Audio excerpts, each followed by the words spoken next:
I became a believer, my friends became believers. We knew other hippies living other places, and we witnessed to them. They became believers, and their little clan became believers. And before you know it, we had about maybe 5 or 10 Messianic congregations. How did an Orthodox Jew turn into a ministry leader to reach his people with the gospel? Jewish people around the world are being saved in record numbers, and we want to talk about it in this episode. Hi, and welcome to Inside the Epicenter with Joel Rosenberg, a podcast of the Joshua Fund, a ministry dedicated to blessing Israel and her neighbors in the name of Jesus. I'm Lynn Rosenberg, and today we will present Mitch Glaser's story of transformation from a lost young hippie to a believer in Jesus, and now who's winning other Jews to the Messiah. Let's start with your story, because you, in many ways, are the most unlikely person to have ever emerged as a major, much less maybe the major leader in Jewish ministry. It's a discussion Paul and I are going to have in heaven. Okay. So just start with your story and how you were raised and how lost you really were. That'll be easy. Well, so Joel, it's been a while now. I mean, I became a believer in November of 1970. I probably knew the date back then, but my brains was so scrambled from drugs, I just can't remember it. But it was a long, long journey, even in my young 19-year-old life. And so I was raised in New York City, born in the Holy Land, Brooklyn, like your dad, and grew up in a very wonderful, warm, loving Jewish home, both my mom and my dad. And my grandparents, who never spoke to me in English, just spoke to me in Yiddish with good hand signals, so I knew. And they were from Russia, of course, like so many Jews at that time. And they actually came over in the 20s because they were very young at that time and their house burned down. It was a gift from my grandmother's dad, who was sort of a small industrialist. And so they were quite well off, really. And so they bought them a house, and within a year, the house burned down. And so in those days, Jews were always trying to get out of Russia. Jews are still probably trying to get out of Russia at times. You could either fiddle on the roof or you could get out. That's right. And it's better to get out. And so my grandparents got out, moved to Brooklyn. And then, of course, the Nazi storm raged through Belarus and other countries in Eastern Europe within 20 years. And my grandparents are the only ones that survived. So I grew up with pictures of all my relatives who I would never meet. Wow. They were very Orthodox, probably 10, 12 kids on one side, 10, 12 brothers and sisters on the other side. And so as Jewish people, we know who perpetrated the Holocaust. Everybody might say it was the Nazis, and actually today I would agree. But in the Jewish mindset, it was the Christians. And so I was brought up in an anti-Christian home. Not because we knew any Christians, we barely knew any Gentiles. You didn't know the gospel. You weren't rejecting a specific, I read Matthew and I disagree, or I read Luke and I disagree. No, Who is Matthew? The culture of Christianity historically. It was very nebulous. I went to Orthodox Hebrew school 4 days a week. Was bar mitzvahed at the age of 13, got a lot of fountain pens and stocks.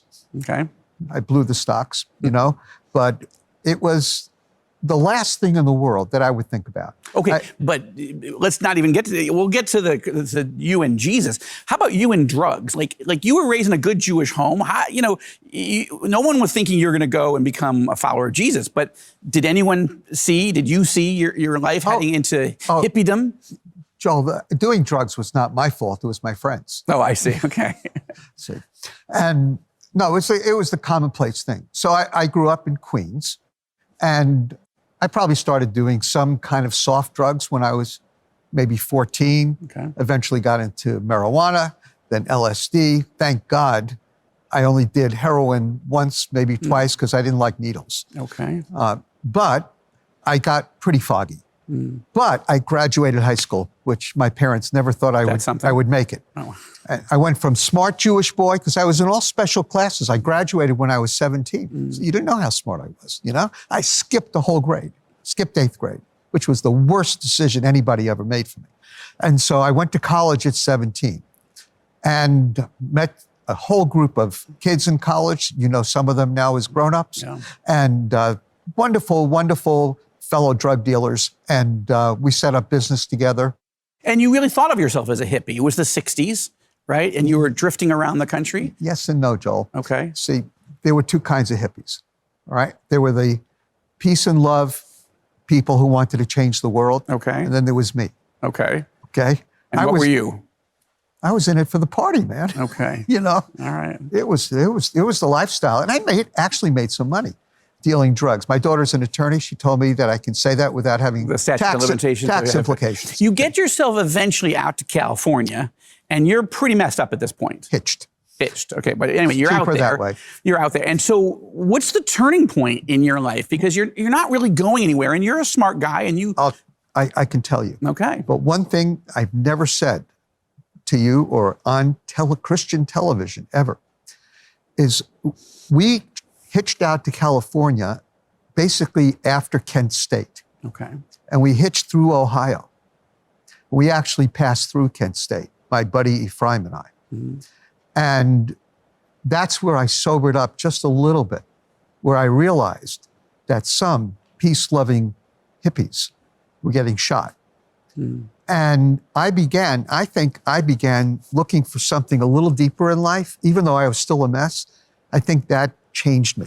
My friends and I were very much caught up in the drug world. We didn't know that there was a Jesus movement happening. We didn't know that Jewish people were getting saved in the Jesus movement because I didn't read Christianity Today, okay, or listen to Christian radio. Well, this was on the cover of Time magazine. I didn't read Time magazine. And so we built a houseboat in Sausalito, California. The building inspector came out one day and said, "You guys have no sense of anything. Where are the plans?" We said, "Well, we have no plans. It's a work of art." He said, "Take that work of art and tear it down." And so we tore down the houseboat. I moved into the city, San Francisco, with about, 4 of us moved in with about 14 people. Okay. It was very cheap rent. It was a 4-bedroom. Okay. So, we had room. And one day I was back at the houseboat mourning the loss of it. And I met one of my friends, a young woman who I knew from college, who came out to spend some time with us. And lo and behold, she was there the same time I was there. Last time I saw her, she had left us and was going up north to Oregon somewhere. On a commune, right? Something like that. And what I didn't know was that along the way, she was picked up by 2 on-fire, born-again, brand-new ex-biker Gentile Christians. And so they got her in the car, and they started telling her about Jesus for about 10 and a half hours. And they only had like 20 minutes of information, okay? She got out of the car, eventually came to the Lord, moved in with these guys, and then said, and about 30 other Right, there was a little Christian community, as it were. And so she came back down to share the gospel with us, me and my friend Ephraim, but the houseboat was gone. So she didn't know where we were. Okay. I show up that day. Okay, wow. Okay, little miracles. Yeah. And so she starts telling me about what happened to her. I bring her over to our place in San Francisco. Did you think she was crazy? Oh, I knew she was crazy. Okay. Yeah, and disloyal, because I was only 6 years after my bar mitzvah. Okay. Actually, at that point, 5 years. Okay. And so the next thing I know, my friend Ephraim goes up to Oregon. He gets saved. They start writing me letters. Friends, if you've never seen a letter, they're really interesting. Go to a museum. So they were writing me letters. No email, no nothing. And I read these letters. I could tell the change in their lives from the letter, Joel. I knew. And they were explaining to you what's happened with them and what needs to happen with you? I knew that I was missing something at that point just by their letters. And so I went up there to save them. So the old guy... Rescued them from these Jesus freaks. Oh, I didn't know they were Well, Jesus. I thought they were drugged. Okay. I mean, I think the Jesus... What did I know about Jesus freaks? Okay. But they're sharing the gospel with you in these letters. They were. Yeah, but you were still not processing But they could have been drugged. Okay. So I went up there to save them. And the old guy running the place says, "Here, read it for yourself." I begin reading my Old Testament in English because my Hebrew wasn't great, even though I went through a lot of Hebrew school. And I loved it. And I loved it. I loved Abraham and David. All my heroes were there. And one day I just said, "God, if you're really there, show me." And that night I was in the Redwood Forest, south of San Francisco, okay? And there was just one phone booth in this campground. And at night, I went down to this phone booth and the moonbeams were kind of shining through. And there on the ledge where there should have been a phone book was a book glowing in the moonlight, but genuinely glowing, okay, from the moon, not from what was in me, okay? And so I picked this thing up and I start looking at it and it says, Good News for Modern Man. And I realize it's a New Testament. I prayed, God, show me. And I also prayed, God, show me how to get to you, because I was confused. And I picked up this New Testament and I basically stole it. Our verse of the day is Romans chapter 11, verse 11. So I ask, did they stumble in order that they might fall? By no means. Rather, through their trespass, salvation has come to the Gentiles so as to make Israel jealous. Please join us in praying that more Jews are brought to the knowledge of Jesus, that their eyes would be open to the truth about their Messiah. Pray that more people around the world will be willing to be bold witnesses to Jewish people. What was it that flipped you, as it were, from this life and a worldview that wouldn't have accepted Jesus even if you weren't on drugs? Joel, there are a lot of parts to it, but what really did it for me is the Gospels. I was reading the Gospels, and then I came on the Sermon on the Mount, Matthew 5, and I said to myself, nobody could say these things if they weren't the Messiah. And I just began believing. That's a radical thought. I began believing it was the Messiah because I had gone into Eastern religions and I was reading Hasidic masters and everything else. Nobody talked actually with the authority that he spoke, and nobody said words like that. And they really spoke to my heart. And so I began believing. I didn't need to know a whole lot more, but I knew one thing, that Jesus was Jewish, and so was I. So if Jesus was Jewish, then it was okay. I got permission, not just from my friends, but I got permission from the Messiah himself that I could be Jewish and believe in Jesus. Amazing. And so I did. At what point do you tell your friends? Well, tell them what? I was working for the Marin County Board of Education down at the campground. So all my friends were UC Berkeley radical biologists. I'm talking about Ephraim and Joni and your hippie friends that were trying to share the gospel with you and probably thought, this is not working. Mitch is not getting this. I was unkind. I never thought of telling them. Eventually, I told them. I know eventually you told them. But I didn't take the time to really tell them. Wow. I was more concerned about my mother, Joel. Okay, how do I tell my mother? Wow. And so I eventually went home and I told my mom that I was a believer in Jesus. Well, that didn't go well. Well, how did it go? Well, I also told her I had enrolled in Bible college and I was going to become a missionary to the Jewish people at 19. Okay. So you hit her with all the whole no, it was worse. Load of bricks. It was worse. It was worse. It came to a very uncomfortable moment in the conversation. Finally, my mother said, so what happened to you? What's going on? I said, well, I'm going to go to Bible college and she says, what are you going to do? I said, I'm going to be a minister, I guess. So you're going to be a rabbi? I said, probably not. She says, what are you? I said, Mom, Dad, listen, Jesus is coming back soon. And if you don't believe in him, you're both going to hell.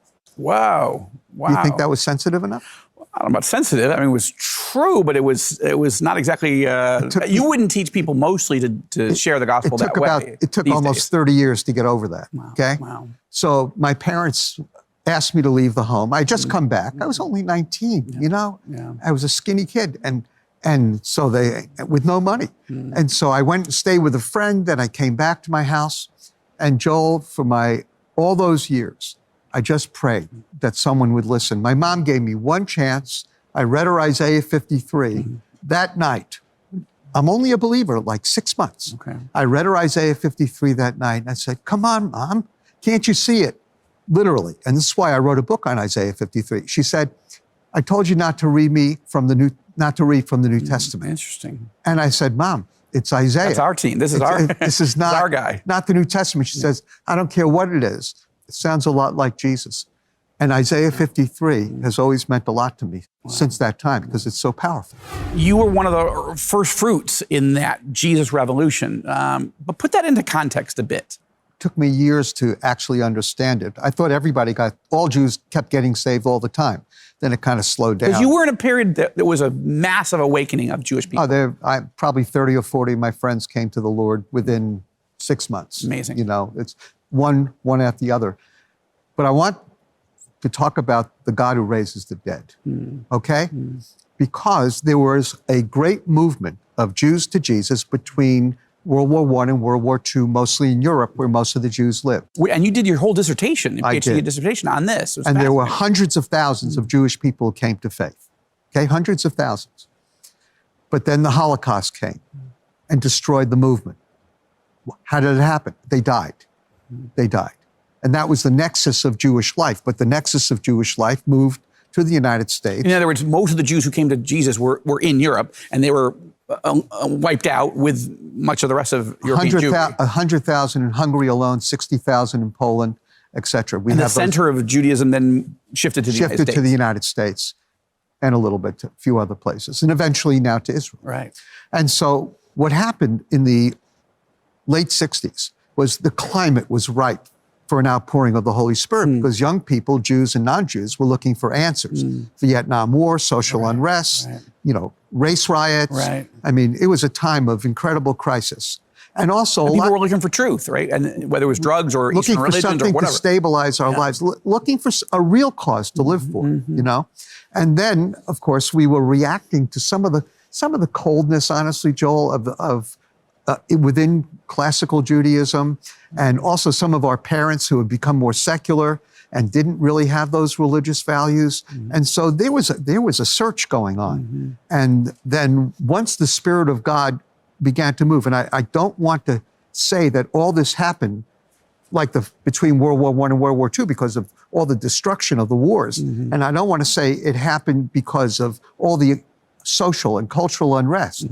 You have to understand. But those created climates that people were open and listening. It was the Spirit of God. It was the Spirit of God. Jews were being shaken to their core. Yeah. And so the Lord began doing it. And it happened in like little families. And so I became believer. My friends became believers. We knew other hippies living other places. And we witnessed to them. They became believers. And their little clan became believers. And before you know it, we had about maybe 5 or 10 Messianic congregations at the end of the 60s, early 70s. Now in the United States, we have probably over 400, 500. We had only 2 or 3 in Israel, and a number of the Israeli indigenous national leaders today were saved during the Jesus movement. That is amazing. We did a project, you and I, with the Southern Baptist Lifeway Research back in 2017, and then several other research projects over the last few years.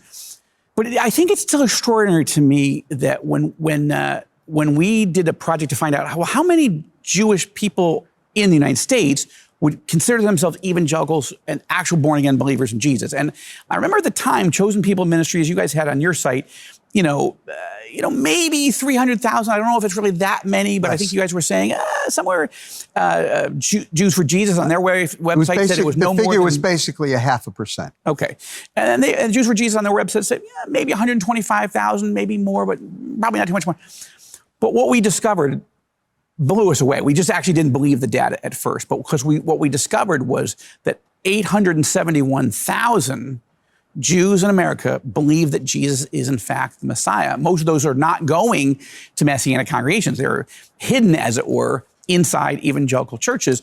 But that was a breakthrough moment, which I think most people still don't know those numbers. And when you add up Brazilian Jewish believers, European, Israeli, you're talking about roughly 1 million followers of Jesus are Jewish in this world. Out of 15.5 million Jewish That's people. amazing. So we only have a few moments, but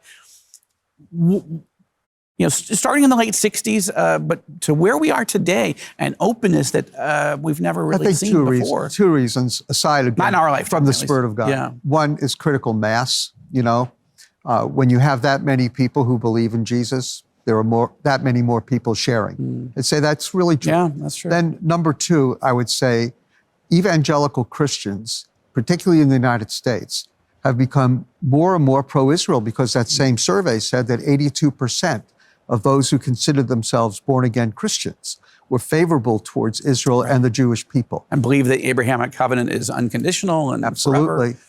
So when Christians are favorable towards the Jewish people, and that's so important for our current moment, when evangelical Christians are favorable towards the Jewish people, they have a powerful testimony among the Jewish people because they do good things and kind things. They talk about Jesus. They pray for Jewish people. They just show the love of Jesus. They to show the people. love. Yeah. And that fulfills a Bible verse, Romans 11:11. They didn't stumble so as to fall, did they, Jewish people? May it never be. But by their transgression, rejecting Jesus at his first coming, straightforward, the salvation has come to the Gentiles to make them jealous. And that's part of what's happening. That's exciting. Well, I'm grateful to you, Mitch. Your friendship, your mentorship of me as a Jewish believer and trying to figure out, all right, so what's my role in this world? I love your book on Isaiah 53, and I wish we had more time. But I'm grateful to share with you one of my dear friends, Dr. Mitch Glaser, and his journey from a Jewish upbringing, not particularly religious necessarily, not particularly spiritual, through drugs and hippiedom to a faith in Jesus that not only transformed his life, but God has used to mature and to grow and have such an impact here in the United States and around the world and on my life as well. Thank you for listening to this episode about the impact of the gospel on Jewish people around the world. If you have found this podcast valuable, please be in touch with us. Let us know who you are. Are you someone who's searching for Jesus? We would love to talk to you about that. Do you have any question that you'd love Joel to answer in future podcasts? Please send comments that you might have to podcast@joshuafund.net. Your feedback is incredibly valuable to us as we develop this podcast. And as always, you can check out our show notes for anything you heard on this episode that you'd like more information on. For the Joshua Fund Ministry Team, I'm Lynn Rosenberg, and thank you for listening to this episode of Inside the Epicenter. Hey, I'm Joel Rosenberg. On your left, you'll find some videos we've chosen specifically for you. We look forward to partnering with you to bless Israel and her neighbors in the name of Jesus.